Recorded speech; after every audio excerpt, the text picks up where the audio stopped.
Assalamu alaikum wa rahmatullahi wa barakatuh. Assalamu alaikum, sir. I am a Hindu. My name is Supriya Patil. My question is that I believe that there is only one God.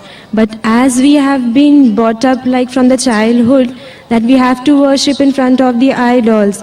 But there's a good belief in my heart that there is no other God, but there is only one God. And as the Muslims believe, Islam says that there is only the one concept of God. So is it like different if we just bow down in front of the idols, but there is the faith in and belief in the heart that there is only one God?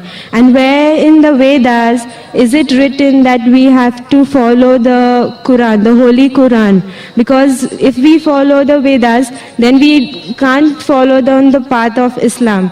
So where is it in the Vedas that we have to follow the Holy Quran, like to be in the similarities? بہن نے دو سوال کیا ہے. پہلا سوال کہ وہ مانتی ہے کہ خدا ایک ہے لیکن وہ دل میں مانتی ہے ایک لیکن کرتی ہے سجدہ مورتی کو. تو کیا یہ جائز ہے؟ میں کہوں گا میرے والد سے, میں آپ کو والد مانتا ہوں, ٹھیک ہے, لیکن دوسرے آدمی کو بولتا ہے تو میرا پتا ہے. دوسری عورت کو کہتا ہوں کہ تو میری والدہ ہے, تو میری ماتا ہے, اور میری ماتا کو میں پوچھتا بھی نہیں ہوں, اس کے منہ دیکھتا بھی نہیں ہوں, تو کیا میری ماتا مجھ سے خوش رہیں گی؟ اگر آپ مانتے ایک خدا تو صحیح خدا کی عبادت کرو, صحیح خدا کو سجدہ کرو.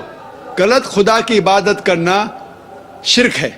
قرآن میں لکھا ہے سورہ نساء سورہ نمبر 4 آیت نمبر 48 اور سورہ نساء سورہ نمبر 4 آیت نمبر 116 میں لکھا ہے کہ اللہ تعالیٰ چاہے تو کوئی بھی گناہ معاف کر سکتا ہے لیکن شرک کبھی بھی نہیں معاف کریں گا. یہ وید میں بھی لکھا ہے. وید میں لکھا ہے Yajurveda chapter number 32 Mantra number 3 میں نہ تس پرتیما استی, وہ خدا کی کوئی بھی پرتیما نہیں ہے. پرتیما سنسکرت میں اس کی معنی ہوتی ہے سب کچھ کے, فوٹوگراف, اسکلپچر, آئیڈل, سارے چیز کو سمیٹتے پرتیما کی معنی. اس خدا کا نہ کوئی عکس ہے, نہ کوئی مورتی ہے, نہ کوئی تصویر ہے. اگر آپ بت پرستی کرتے ہیں تو آپ وید کے خلاف جا رہے اور قرآن کے بھی خلاف جا رہے. آپ سوچیں میں دل میں مانتی ہوں خدا کے لیکن غلط خدا کی عبادت کر رہی ہے. اگر میں کہوں گا کہ میں دل میں عزت کرتا ہوں میرے والدین کا, ماتا پتا کا, نہ ان کا منہ دیکھتا ہوں نہ کچھ دل میں کرتا ہوں لیکن خدمت کرتا ہوں دوسرے کی اس کی, تو یہ غلط ہے. ہمیں صحیح خدا کی عبادت کرنا چاہیے. دوسرا کوئی بھی گناہ کرے شاید اگر خدا چاہے تو آپ کو معاف کر سکتا ہے, لیکن شرک سب سے بڑا گناہ ہے جو وید میں بھی لکھا ہے, بائبل میں بھی اور قرآن میں. آپ کا دوسرا سوال, وید میں قرآن کا ذکر ہے اور اگر ہے تو ہم دونوں کی بات کیسے مان سکتے کیونکہ اختلاف بھی ہے. بہت اچھا سوال. میں مانتا ہوں کہ وید اور قرآن میں یکسانیت بھی ہے, اختلاف بھی ہے. اگر آپ کے پاس 10 پوائنٹس ہے, 10 چیز ہے, 10 چیز میں آپ مانتے, میں 10 چیز میں مانتا ہوں. اگر 5 چیزیں ملتی جھلتے ہیں تو جو چیز ملتی جھلتے کم از کم اس کے اوپر تو ہم عمل کریں. جو اختلاف ہے بعد میں ڈسکس کریں گے آپ سے کہ میں سے. تعالوا الی کلمۃ سواء بیننا وبینکم, آؤ ہم اس بات کی طرف جہاں پر ہم یکساں ہے. تو میں یہ کہتا ہوں بہن سے کہ کم از کم جو وید اور قرآن میں یکساں ہے اس کے اوپر تو عمل کرو. پورے وید اور پورے قرآن پہ آپ عمل کر ہی نہیں سکتے. یہ جو لوگ انٹرفیت ڈائلاگ کرتے نا کہ ہندوازم بھی صحیح, ہندو دھرم بھی صحیح, عیسائی بھی صحیح اور اسلام بھی صحیح, یہ لوگ کو بیوقوف بنا رہے. اگر سوال ہوتا ہے کہ 2 + 2 = 3, 2 + 2 = 4, 2 + 2 = 5, یہ کچھ میتھمیٹکس ہے؟ یہ جانتے ہی نہیں دھرم کے بارے میں. میں یہ کہہ رہا ہوں جو یکساں ہے. تو آپ کے وید میں لکھا ہوا ہے کہ ایک آخری پیغمبر آئیں گا, انتم رشی, جس کا نام محمد صلی اللہ علیہ وسلم ہے. وہ ایک پیغام کو لے کے آئیں گا. جو قرآن کا ذکر ہے وید میں, محمد صلی اللہ علیہ وسلم کا ذکر ہے. اور وید کے اسکالرز اکثر کہتے ہیں کہ وید آج کی تاریخ میں پیور فارم میں نہیں ہے. ببلیکل اسکالرز بولتے ہیں Bible is not in the pure form. پورا مکمل طور پہ اس میں ملاوٹ ہے.